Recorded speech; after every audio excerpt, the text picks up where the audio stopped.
A special thank you to each of our subscribers who make this channel possible. Here's today's story.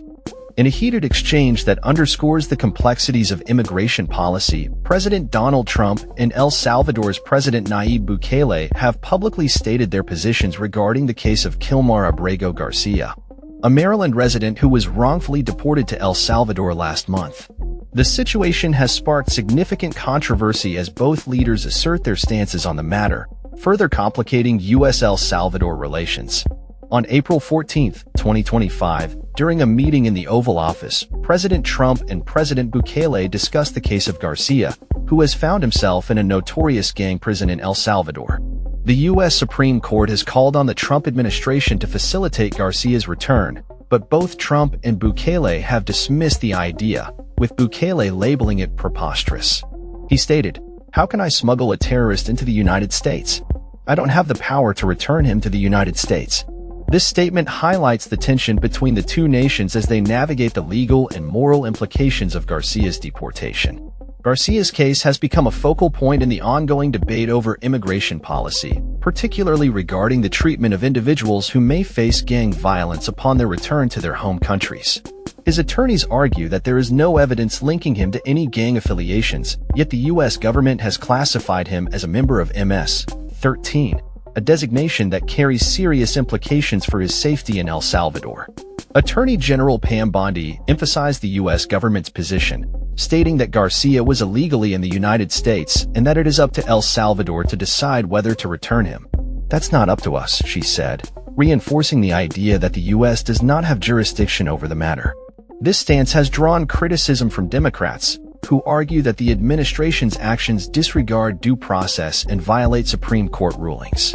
Senator Chris Van Hollen of Maryland has called for a meeting with Bukele to discuss Garcia's potential return, expressing concern for the treatment of migrants who may be wrongfully detained. Senator Jeanne Shaheen echoed these sentiments, stating that the administration must prioritize the safety and rights of individuals like Garcia. The legal battle surrounding Garcia's case is intensifying, with Judge Paula Zines considering whether to compel the government to explain its actions. The refusal to provide clarity on Garcia's situation raises questions about the transparency of U.S. immigration policies and the treatment of individuals caught in the crossfire of political maneuvering. As the situation unfolds, it highlights the critical role that El Salvador plays in the U.S. administration's deportation efforts. Since March, El Salvador has accepted over 200 Venezuelan immigrants from the U.S., many of whom have been accused of gang-related activities. President Bukele's crackdown on gangs has garnered significant domestic support, but it has also drawn international scrutiny regarding human rights violations in the treatment of detainees. Trump has praised Bukele's efforts, referring to him as a strong leader and stating that the U.S. has a partnership with El Salvador that benefits both nations. However, the complexities of their collaboration raise ethical questions about the treatment of deportees and the implications for U.S. foreign policy. In a controversial proposal, Trump suggested that El Salvador could take custody of American citizens who have committed violent crimes, further complicating the legal landscape surrounding deportation. This suggestion has been met with skepticism regarding its legality and the potential repercussions for U.S. citizens. As the Supreme Court has mandated that immigrants receive court hearings before deportation, the administration's approach to Garcia's case may set a precedent for future immigration policies.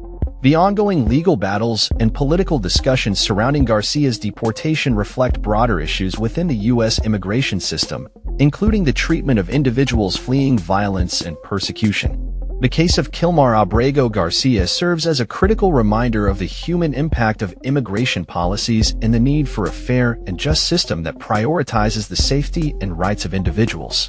As the situation develops, it will be essential to monitor the actions of both the U.S. and El Salvador to ensure that due process is upheld and that individuals are not subjected to wrongful deportation or unsafe conditions. That's all for this story. We upload videos every day covering many different subjects, so hit that subscribe button to stay informed. Thanks for watching.